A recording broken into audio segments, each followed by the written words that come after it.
Imagine um mundo em que o impossível se torna possível, onde homens comuns são transformados em mensageiros de uma mensagem revolucionária.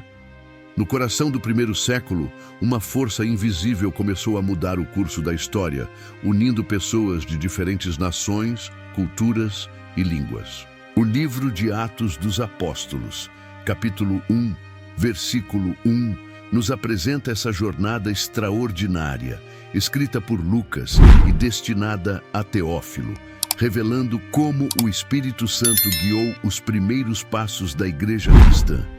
Mas o que realmente aconteceu após a ascensão de Jesus?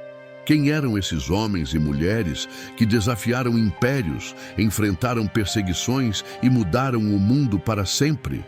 Prepare-se para explorar uma narrativa cheia de coragem, fé e milagres, uma história que continua viva até hoje. No início do livro de Atos dos Apóstolos, capítulo 1, versículo 6, os discípulos ainda estavam tentando entender o propósito de Jesus após sua ressurreição.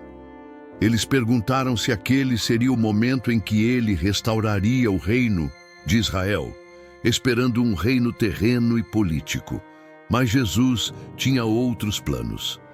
Ele falou sobre algo muito maior, a vinda do Espírito Santo, que capacitaria os discípulos para serem suas testemunhas até os confins da terra.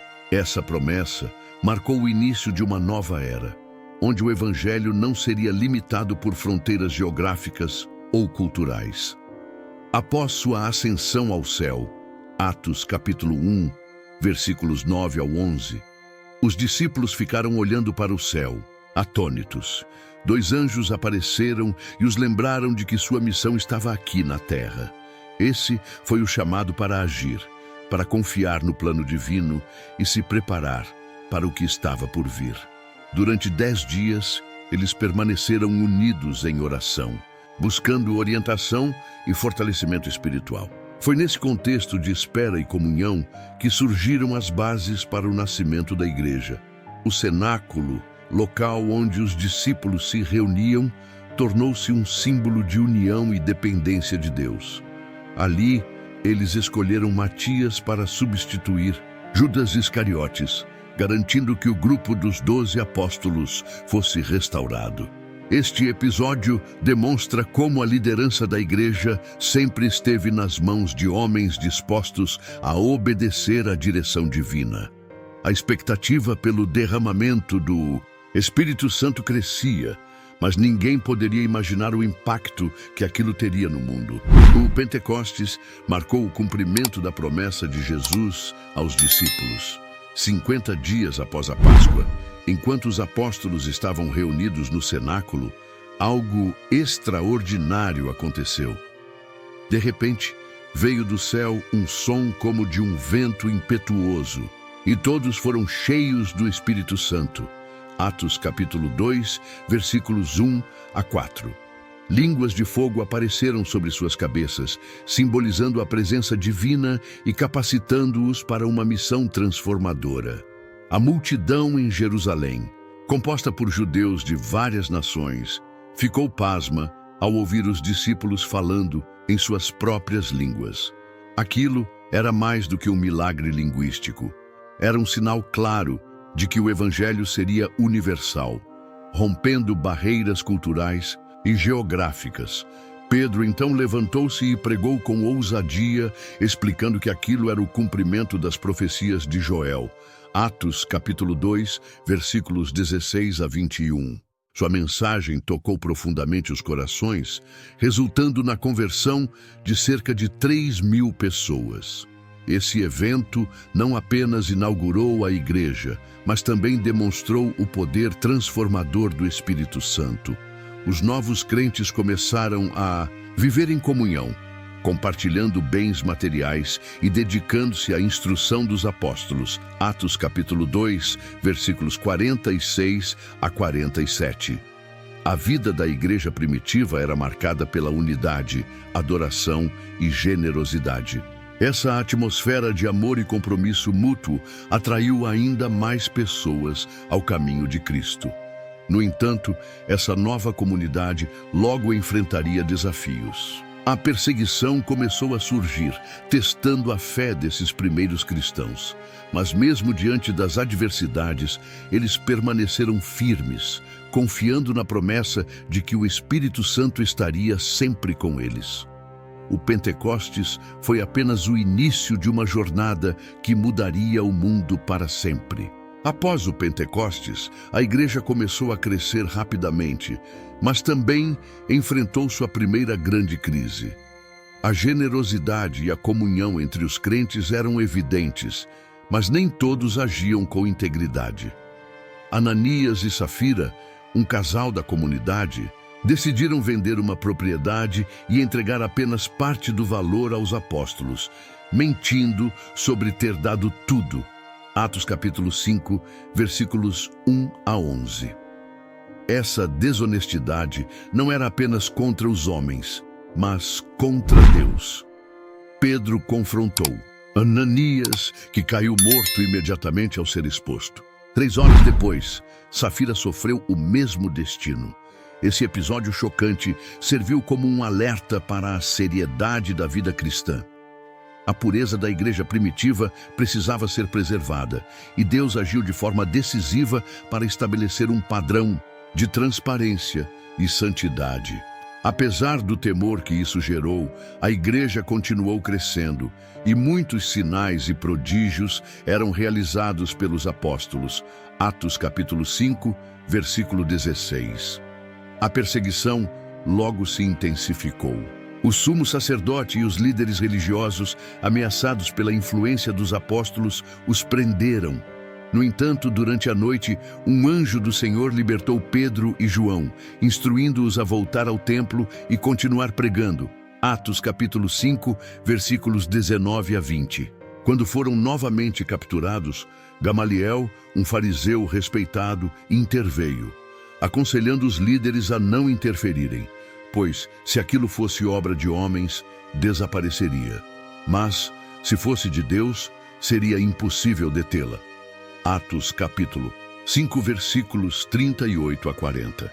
Esses eventos destacam o poder de Deus sustentando sua igreja, mesmo em meio à oposição. Os apóstolos saíram alegres por sofrerem por causa do nome de Jesus, mostrando que sua fé era inabalável. A igreja estava se fortalecendo, preparando-se para expandir sua mensagem além das fronteiras de Jerusalém. A perseguição não conseguiu deter a expansão do Evangelho. Pelo contrário, ela serviu como catalisador para espalhar a mensagem de Cristo por regiões mais distantes. Após a morte de Estevão, o primeiro mártir cristão, Atos capítulo 7, versículos 54 a 60, uma grande perseguição eclodiu contra a igreja em Jerusalém. Os crentes se dispersaram, levando consigo as boas novas. Atos capítulo 8, versículo 1. Felipe, um dos 7 diáconos escolhidos pela igreja primitiva, foi um dos primeiros a levar o evangelho além das fronteiras judaicas. Ele viajou até Samaria, onde realizou sinais e prodígios, curando enfermos e expulsando demônios. Atos capítulo 8, versículos 5 a 7. Multidões samaritanas aceitaram a mensagem com alegria, marcando um momento crucial na história da igreja: a inclusão de povos que antes eram marginalizados pelos judeus. Mas o Espírito Santo tinha planos ainda maiores para Filipe. Ele recebeu instruções divinas para seguir um oficial etíope, um eunuco da rainha Candace, que estava lendo o livro de Isaías enquanto voltava de Jerusalém. Atos capítulo 8, versículos 26 a 30. Guiado por Deus, Felipe explicou ao eunuco o significado da profecia messiânica, levando-o a crer em Jesus. Ali mesmo, no deserto, o eunuco foi batizado, tornando-se um dos primeiros convertidos da África. Esses eventos mostram como Deus usava pessoas comuns para alcançar lugares inesperados. A conversão do eunuco etíope foi especialmente significativa, pois representava o início da expansão do evangelho para os gentios. Enquanto isso, Saulo de Tarso, que havia consentido na morte de Estevão, continuava perseguindo ferozmente os cristãos. No entanto, sua vida estava prestes a mudar drasticamente. A transformação de Saulo de Tarso foi um dos eventos mais impactantes da história do cristianismo. Enquanto perseguia os seguidores de Jesus, ele teve um encontro sobrenatural com o próprio Cristo no caminho para Damasco. Atos capítulo 9, versículos 3 a 9. Uma luz brilhante do céu envolveu Saulo, e uma voz poderosa perguntou: Saulo, Saulo, por que me persegues? Cego e atônito, ele foi levado à cidade, onde Ananias, obedecendo a uma visão divina, impôs as mãos sobre ele e restaurou sua visão. Este momento marcou o início de uma nova vida para Saulo, que mais tarde seria conhecido como Paulo, o maior missionário do Novo Testamento.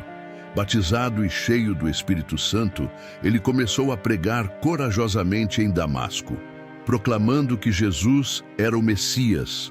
Atos capítulo 9, versículos 20 a 22. Sua mudança radical surpreendeu tanto judeus quanto cristãos, pois muitos temiam que fosse uma armadilha.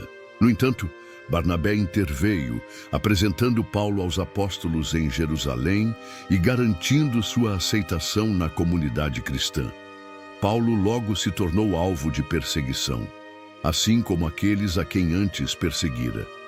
Ele escapou de Damasco em uma cesta baixada pelas muralhas da cidade, Atos capítulo 9, versículos 23 a 25, iniciando uma jornada que o levaria a pregar em várias regiões do Império Romano. Enquanto isso, Pedro também estava realizando milagres extraordinários, como a ressurreição de Dorcas em Jope, Atos capítulo 9, versículos 36 a 42, reforçando a mensagem de que o poder de Deus estava ativo na igreja. Esses acontecimentos demonstram como Deus escolhe pessoas improváveis para cumprir seus propósitos. A conversão de Paulo não apenas mudou sua vida, mas também moldou o futuro do cristianismo. Sua missão entre os gentios começava a tomar forma, preparando o cenário para a expansão global do Evangelho. A missão de Pedro entre os gentios foi outro marco decisivo na expansão do cristianismo. Até então, a mensagem do Evangelho era amplamente direcionada aos judeus. No entanto, Deus preparou Pedro para um novo entendimento ao enviá-lo a Cornélio, um centurião romano temente a Deus. Atos capítulo 10, versículos 1 a 8. Em uma visão surpreendente, Pedro viu uma grande folha descendo do céu, contendo animais considerados impuros pela lei judaica. Uma voz lhe disse: Levanta-te, Pedro, mata e come. Atos capítulo 10, versículo 11. Inicialmente relutante, Pedro entendeu que aquela visão simbolizava algo maior. Os gentios não deveriam ser considerados impuros. Quando chegou à casa de Cornélio, Pedro testemunhou o Espírito Santo sendo derramado sobre todos os presentes, exatamente como acontecera no Pentecostes. Atos capítulo 10, versículos 45 a 48. Este evento confirmou que o Evangelho era para todas as nações, sem distinção. Enquanto isso, a igreja em Antioquia começou a ganhar destaque como um centro missionário vital. Foi lá que os discípulos foram chamados pela primeira vez de cristãos. Atos capítulo 11, versículo 26. A igreja enviou Paulo e Barnabé em sua primeira viagem missionária, marcando o início de uma nova fase na propagação do Evangelho. Eles enfrentaram perseguições, mas também experimentaram conversões extraordinárias, estabelecendo comunidades cristãs em várias cidades. O livro de Atos dos Apóstolos demonstra claramente que a igreja não pertence a um grupo específico ou região, Ela é universal, guiada pelo Espírito Santo e destinada a alcançar todas as pessoas. Desde o Pentecostes até as viagens missionárias de Paulo, vemos o cumprimento da promessa de Jesus. Sereis minhas testemunhas, até os confins da terra. Atos capítulo 1, versículo 8. O livro de Atos dos Apóstolos é muito mais do que um registro histórico. É uma prova viva do poder transformador do Espírito Santo. Desde a ascensão de Jesus até as viagens missionárias de Paulo, vemos como homens e mulheres comuns foram usados por Deus para realizar uma obra extraordinária. A igreja nasceu em meio a perseguições, dúvidas e desafios, mas cresceu porque estava fundamentada na verdade inabalável do Evangelho. O que podemos aprender com esses eventos? Primeiro, que Deus não escolhe os capacitados, mas capacita os escolhidos. Pedro, um simples pescador, tornou-se uma voz poderosa para os judeus, enquanto Paulo, outrora perseguidor da fé, foi transformado em um apóstolo para os gentios. Segundo, que o Espírito Santo continua sendo o agente principal da expansão do reino de Deus. Ele guia, capacita e sustenta aqueles que se dispõem a obedecer ao chamado divino. Hoje, assim como nos dias dos apóstolos, somos convidados a ser testemunhas de Cristo até os confins da terra. Atos capítulo 1, versículo 8. O mesmo Espírito Santo que capacitou os primeiros cristãos está disponível para nós. Que barreiras precisamos derrubar em nossas vidas para permitir que Deus nos use plenamente? Se você foi tocado por essa jornada histórica e espiritual, deixe sua vida ser impactada pelo mesmo Espírito que guiou os apóstolos. Ore pedindo direção e coragem para ser uma testemunha fiel de Cristo em seu círculo de influência. Compartilhe esta mensagem com alguém que precisa ouvir sobre o poder transformador do Evangelho. E lembre-se, a história da igreja não termina aqui. Ela continua através de cada um de nós. Junte-se a essa missão eterna.